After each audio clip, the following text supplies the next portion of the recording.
নমস্কাৰ মই মোৰ সকলো জ্যোতিষ অনুৰাগীক মোৰ ফালৰ পৰা সম্ভাষণ জনাইছোঁ।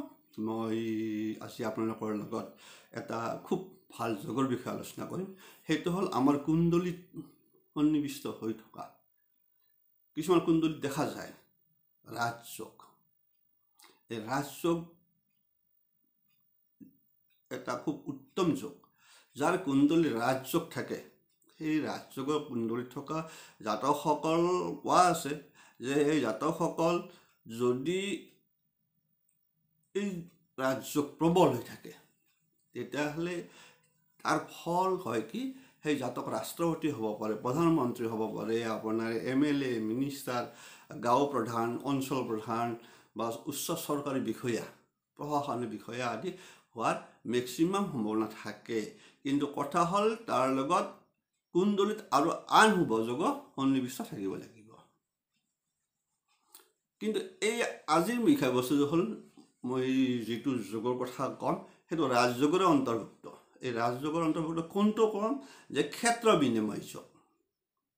এইকাৰণে আজি ক'ব লৈছোঁ কাৰণ মোক সুধিছে ছাৰ মোৰ কুণ্ডলীত, এজন মোৰ অনুৰাগী সুধিছে ছাৰ মোৰ কুণ্ডলীত ক্ষেত্ৰ বিনিময় যোগ লিখি থোৱা আছে, তাৰ মানে কি?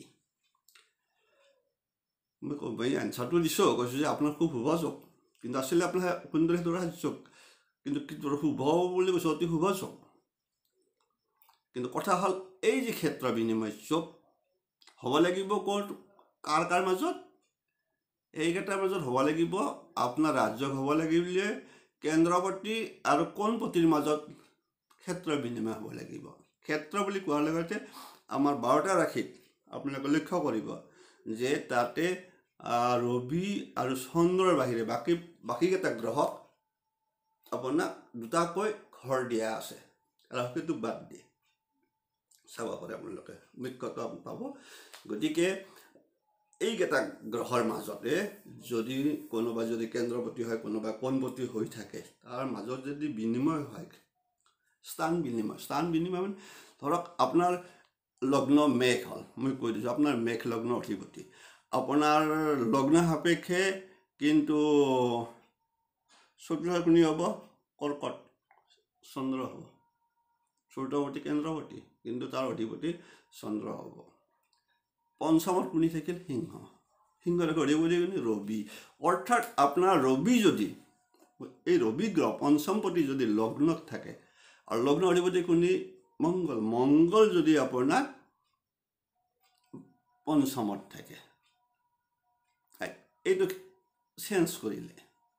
গতিকে কেন্দ্ৰপতি বুলি কোৱাৰ লগে লগে আপোনাৰ আমি সাধাৰণতে লগ্নক ধৰিব লাগিব, চতুৰ্থ স্থানক ধৰিব লাগিব, সপ্তমক, দশমক, অৰ্থাৎ আমি এই 4টা স্থান মুখ্যতঃ ধৰিব লাগিব।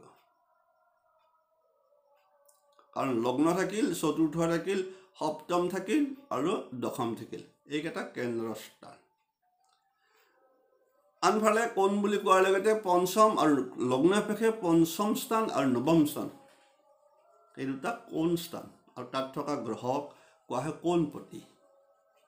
গতিকে মই ক'লোঁ তাৰ মাজেদি কথা এটা কোৱা আছে যে এই ক্ষেত্ৰ বিনিময় যোগত আটাইতকৈ বেছি প্ৰবল হৈ থাকে যদি নৱমপতি গ্ৰহ দশম স্থানত থাকে, দশমপতি গ্ৰহ যদি নৱম স্থানত থাকে আহি পেলাই, সেইটোক কোৱা হৈছে অতি শুভকাৰক।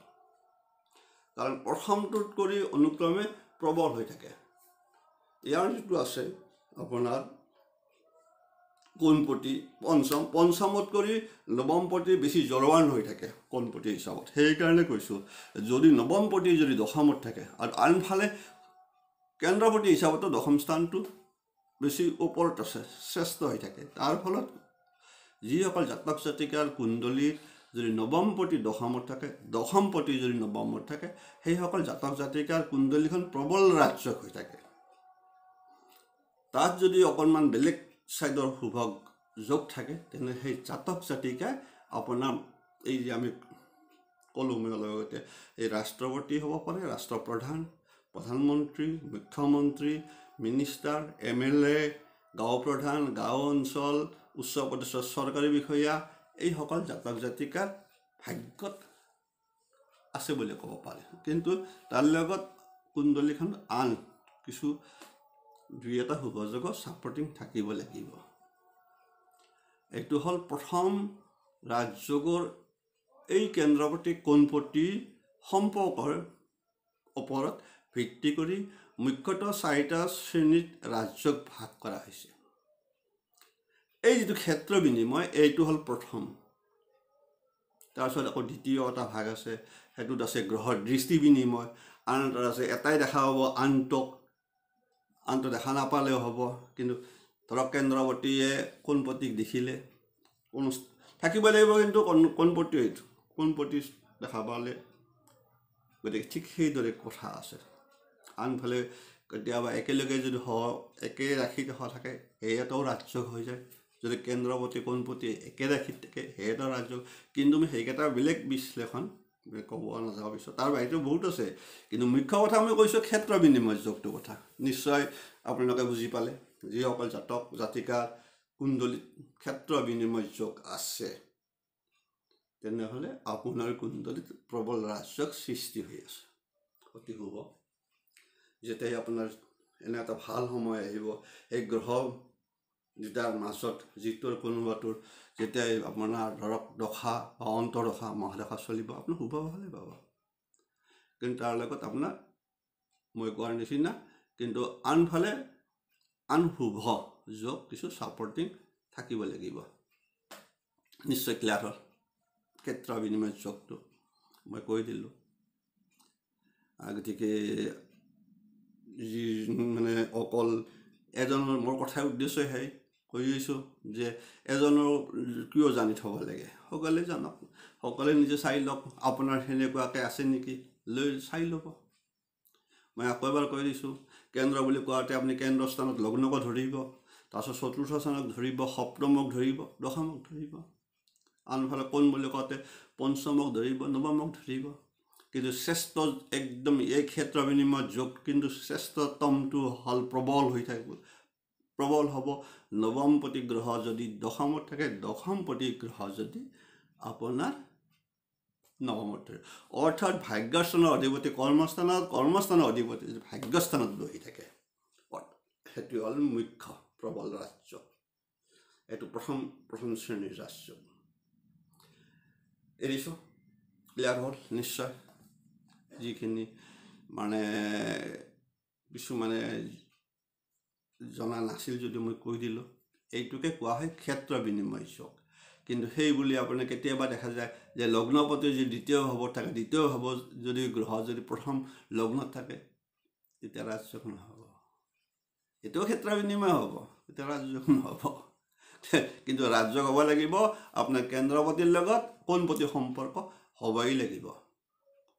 সি আপোনাৰ মইতো প্ৰথম বোলে ক্ষেত্ৰ বিনিময়টো 1 নম্বৰ, তাৰ বাহিৰেও আৰু 3টা কাৰণত ৰাজযোগ সৃষ্টি হয়। মই পিছত কৈ দিম আপোনালোকক। আজিলৈকে ইমানে, এৰিছোঁ। নিশ্চয় কিছু ক্লিয়াৰ হৈ গ'ল। কমেণ্টছত এনেকৈ 2-এটা আহিলে গম পাওঁ যে কি জানিব বা কি ক'ব লাগে। এৰিছোঁ। সকলোৰে মংগল হওক। আৰু যিসকলে নতুনকৈ চাই আছে সেইসকলে ছাবস্ক্ৰাইব কৰিব, পাই থাকিব। বিচাৰ কৰিম কুণ্ডলী কৰা নাই, 2 দিনমান কৰা নাই। এৰিছোঁ আজিলৈকে।